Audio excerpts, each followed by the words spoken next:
أنفسنا ومن سيئات أعمالنا ونعوذ بالله من شرور أنفسنا ومن سيئات أعمالنا من يهده الله فلا مضل له ومن يضلله فلا هادي له ونشهد أن لا إله إلا الله وحده لا شريك له ونشهد أن سيدنا ونبينا ومولانا محمدا عبده ورسوله صلى الله عليه وعلى آله وصحبه وبارك وسلم تسليما كثيرا كثيرا.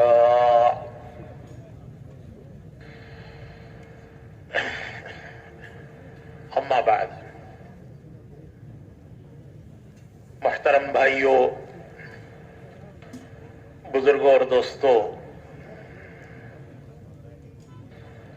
ہم سب یہاں اس لیے جمع ہوئے ہیں کہ اللہ رب العزت ہمیں اپنے کام کے لیے قبول فرما لے۔ ہم یہ چاہتے ہیں اور ہم سب یہ اس لیے جمع ہوئے ہیں کہ اللہ رب العزت ہمیں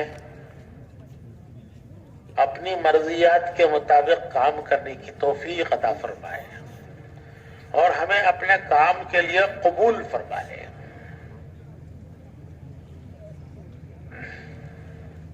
ہمارے حاجی صاحب حاجی عبدالوہاب صاحب، اللہ تعالیٰ ان کے درجات بلند فرمائے، وہ یوں فرمایا کرتے تھے کہ بھائی اللہ سے یہ دعا مانگو کہ اللہ تبارک و تعالیٰ ہمیں اس طرح کرنے کی توفیق دے جس طرح کرنا اللہ کو پسند ہے، جس طرح اللہ پاک چاہتے ہیں اور جس طرح کرنا اللہ کو پسند ہے، اللہ تبارک و تعالی ہمیں کام اس طرح کرنے کی توفیق مرحمت فرمائے۔ دعوت کے اس کام میں اور دعوت کے ان اعمال میں اللہ کا ایک نظام ہے، تربیت کا نظام ہے۔ دعوت کے اعمال تربیت کے اعمال ہیں، اور دعوت کے اعمال میں اللہ کا ایک نظام ہے، تربیت کا نظام۔ تربیت کسے کہتے ہیں؟ تربیت کہتے ہیں کہ جو کچھ اللہ اور اس کے رسول کو پسند ہے وہ زندگی میں آ جائے، اور جو کچھ اللہ اس کے رسول کو پسند نہیں ہے وہ زندگی سے نکل جائے۔ جو اللہ کو پسند ہے، اس کے رسول کو پسند ہے، وہ زندگی میں آ جائے، اور جو اللہ کو پسند نہیں ہے، اس کے رسول کو پسند نہیں ہے، وہ زندگی سے نکل جائے۔ اس کا نام ہے تربیت۔ اور دعوت کے اس مبارک کام کے جو اعمال ہیں، ان اعمال میں تربیت کا بڑا نظام ہے۔ ہمارے بزرگوں میں مولانا منظور نعمانی صاحب رحمت اللہ علیہ گزرے ہیں۔ یہ ان ابتدا کے علماء میں ہیں جو مولانا الیاس صاحب رحمت اللہ علیہ کی طرف متوجہ ہوئے، وہاں آئے، ان کے پاس رہے اور کام کو سمجھا۔ مولانا علی میاں صاحب، مولانا منظور نعمانی صاحب، یہ اس زمانے کے لوگوں میں ہیں جنہوں نے مولانا الیاس صاحب کے پاس رہ کر اس کو سمجھا۔ تو مولانا منظور نعمانی صاحب فرماتے ہیں کہ میں شروع میں جماعتیں لے کر جایا کرتا تھا، تو جو ہدایات دی جاتی ہیں وہ مجھے بہت عجیب لگتی تھی۔ نکلنے والی جماعتوں کو، اللہ کے راستے میں روانہ ہونے والی جماعتوں کو جو ہدایات دی جاتی تھی وہ مجھے بہت عجیب لگتی تھی اور نئی نئی لگتی تھی۔ ہم کو تو عادت پڑ گئی ہے، روانیے کا بیان یہ تو سنا ہوا ہے، کون سی نئی بات کہنے جا رہے ہیں یہ تو وہی باتیں دہرائیں گے جو ہم بھی کرتے ہیں نا روانگی میں. لیکن چونکہ وہ شروع کا زمانہ تھا تو مولانا منظور صاحب فرماتے ہیں کہ مجھے ہر بات عجیب لگتی تھی، نئی لگتی تھی، تو میں ان کو نوٹ کر لیتا تھا. حالانکہ مولانا بڑے عالم تھے،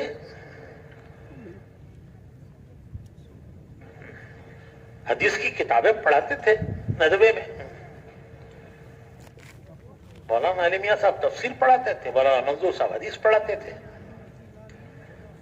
تو فرماتے ہیں کہ مجھے نئی نئی باتیں لگتی تھی تو میں ان کو نوٹ کر لیتا تھا، اور کئی مرتبہ کے بیانات کو نوٹ کرتے کرتے وہ 40 نمبر تک پہنچ گئی تھی باتیں. جب وہ صاحب علم تھے تو انہوں نے اس کو نمبر وار لکھا، تو فرمانے لگے کہ وہ 40 نمبر تک پہنچ گئی. ایک مرتبہ میں جماعت لے کر رائے پور گیا. رائے پور میں حضرت شاہ عبد القادر صاحب رائے پوری رحمت اللہ علیہ وہ بڑے بزرگوں میں تھے، حاجی صاحب کے بھی پیر تھے، وہ حاجی عبد الوہاب صاحب کے. تو ان سے میرا تعلق تھا. جب میں رائے پور گیا تو حضرت کی خدمت میں حاضری دینے کے لیے ان کے خانقاہ میں گیا. جب وہاں، یہ مولانا منظور صاحب کا بیان ہے، جب وہاں پہنچا تو مجلس چل رہی تھی، حضرت کی مجلس ہو رہی تھی.